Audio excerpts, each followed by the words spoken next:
Welcome back to Chasing Checkers. We're up here at Butler Built Race Engines with Casey Butler. I'll let Casey do the talking. Where you at, Casey? Give them information, your address, where you at in Ohio. I'm Casey Butler, Butler Built Race Engines, also Industrial Power Solutions. We're in Danville, Ohio. I guess we'd be the northeast side of Ohio. I specialize in building front-wheel drive import engines, V8 engines, and then the second half of my company with my business partner Grant Nyhard is Industrial Power Solutions, building industrial engines from generator engines to Kubotas to truck engines, and just really anything that comes in the door. Anything else you want to tell them? I mean, it's wide open. No, I guess we'll just kind of do a tour of the shop and go through, what we do here, kind of how we do everything. And this is the engine assembly room right now. This is where all the parts come once they're cleaned and inventory. I've got a pretty wide range of inventory parts here for the import stuff, whether it's camshafts, oil pump kits, balance shaft kits, gaskets, pistons, rods, bearings. I'm a direct dealer for Brian Crowler, Fiera, ACL Race, Weisco, Nippon Racing, Clevite, King Bearings. I use some of their stuff and some of the little engines. And then Crowler. I use a lot of Crowler products, the Brian Crowler stuff, the ACL Race oil pumps, Jones, ARP. Pretty much you name it, we can get it. But this is the assembly room. Engines come in here in pieces and everything gets blueprinted and put together. All the parts are on the shelf, itemized for each customer, or they're in a bin once the shelves are full. Just kind of put everything together here. These are some engines that are just waiting to be picked up. And this engine here is waiting on a set of camshafts so that I can check valve and piston clearance and then put the head on. And this engine's done, ready to ship out the door. And then this is just kind of where I do everything. Power fit all my rings, check piston to deck clearances, piston to wall clearances, crank end play, ring gap, bearing tolerances. I mean, there's nothing that doesn't get untouched. Alright, you want to show the rest of the shop? Yeah, we might as well check everything out. Now this is the second room in the shop. I just keep my personal race car in here, run my race program out of this, and then local customers bring their cars in, and sometimes I go through wiring, go through the engines, different things. I built this whole car from the ground up, probably 2 years ago for a good friend of mine. And then this workbench, originally I was gonna tear engines down here, clean parts, and then that was gonna be a storage room, and I've changed kind of how I'm doing this about 10 times. So I built this workbench, and it works pretty well to just build the little Kubota 2.2 engines, Caterpillar engines, and then it leaves me floor space down here for the second part of the shop. So this is the wash bay. All the engines come in, all the engines get tagged. Build sheet will get started on the engine, the date the engine come in, the customer's name, all their billing information, and then kind of what our game plan is on the engine. And I'll tear the engines down here, clean up all my parts, and some of the parts washers, and the valve tumblers, and kind of do all my dirty work right here. And then if it's a new engine, mostly the V8 stuff, there's a lot of checking compression ratios and checking the lift of the cams, the center line of the cams to see where the engines are at and what we need to change and what parts we need to order. And a lot of that information can be found in the teardown process and can save you a lot of time in the long run. And everything will kind of come out of here once it gets cleaned. All the cylinder heads come over here. I do pretty much all of my cording and polishing. This was the very first piece of equipment that I ever bought. It was just old school to do valve jobs with, and then as I got bigger and bigger, I kind of bought some nicer stuff, and so I just use this booth now to pour and polish all my heads. Do compression ratios and different things like that here. And sometimes I'll pound valve guides out. So the heads will sit here until they're ready to be worked on. And then we've got a guide hone machine.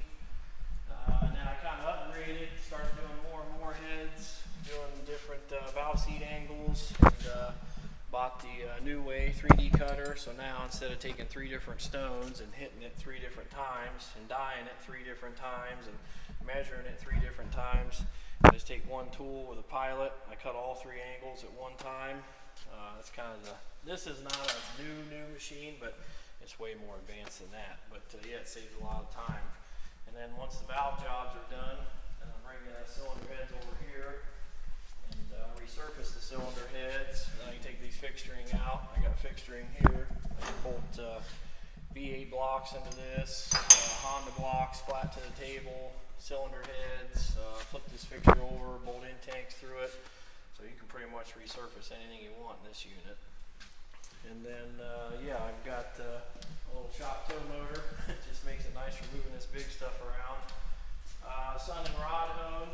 I obviously put new bushings in all my rods, hone all the big ends, hone all the small ends. Some of the rods that are press fit, we'll oversize them, put bushings in them, put holes in them, so we can run floating wrist pins in our press fit rods. So all the rods from each customer engine will get put in the box, labeled, and then it gets sit here. So each workstation, whether it's blocks or heads, all the blocks will come over here, all the heads come over here, all the rods come over here, and then when I get to that customer's engine and I look at the build sheet, I know that I need to come to this work area and work on that piece of equipment. So, and then my Bridgeport mill, I do a lot of stuff with this, opening up intakes and throttle bodies, and the sky's the limit when you kind of learn how to use the tooling, do what you want. But then yeah, the industrial side of things all takes place down here. I tear apart all my big industrial engines in the wash bay where all the dirty work is, except for this kid. And then yeah, this C15 industrial truck engine that's waiting on parts that are on back order. I got a Detroit 8B71 sitting here. I finally just got all these parts in last week. So I'm going to get these things done and then rebuild the cylinder head and try and get this engine put back together. But then yeah, so most of our machine work takes place here, and then all of our industrial stuff, it all gets put together down here. These engines are critical, but they're not as picky. They don't have to be as super clean, and you know the bearing tolerances. You can throw a 5-gallon bucket in some of these engines, and they're still going to run. That's where the race stuff, we keep it up there, we keep it separate, climate controlled, so that way everything stays as clean and as neat as possible, so that the finished product going out the door is the best we can make it. And that's yeah, that's about it. I got the rod press. I use it for multiple things. Not very often do we get rods that are press fit, but we do every now and then. And then yeah, the Surdy valve refacer, I bought it, and I don't know if I've ever even plugged it in. Every engine comes in, we pretty much just put new valves in them. The time it takes to resurface some of these old valves and the cost of new valves, it's really not worth it. And then some of the industrial stuff, everything comes in a kit, so all your parts is, you know, valves are part of the rebuild process. So, but it still is a machine. I like refacing rocker arms and different things like that. But yeah, all in all, that's kind of it. That's the shop. We got an office up there where we do all of our billing out of. But yeah, most of the work takes place right here, and then yeah, the important stuff takes place up top. How long have you been in business doing this? I've been in this shop now for about 6 months, I would say. I've been in this building full time.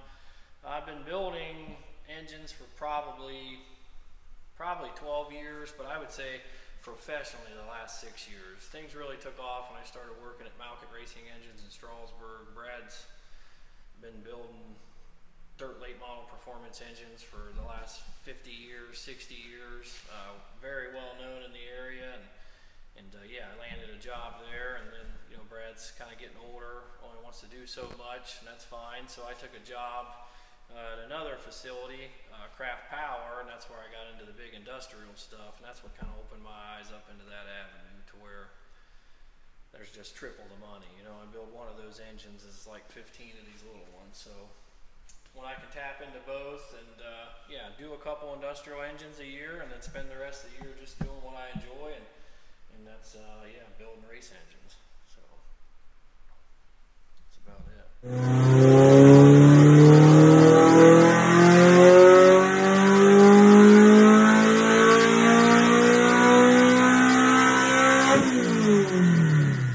Yeah, and then yeah, this is our office, kind of where we keep track of our paperwork, and take lunch break, do billing.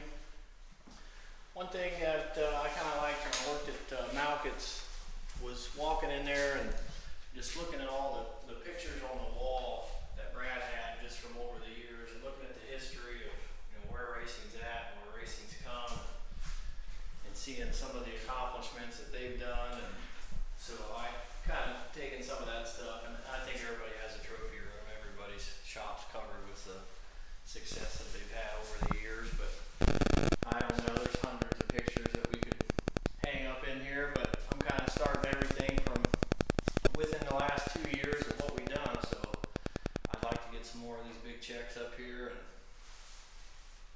and just keep growing and keep building. Some of this stuff here is, this is the kitchen of a house trailer I lived in 8 years ago, building an engine, and then yeah, along the way it's a little shop I had in Millersburg, and then some of these pictures are from when I worked at Malkett's, some of the stuff we've done, and Craft Power, yeah, building some of the big industrial engines, and then that's just kind of snowballed into where we're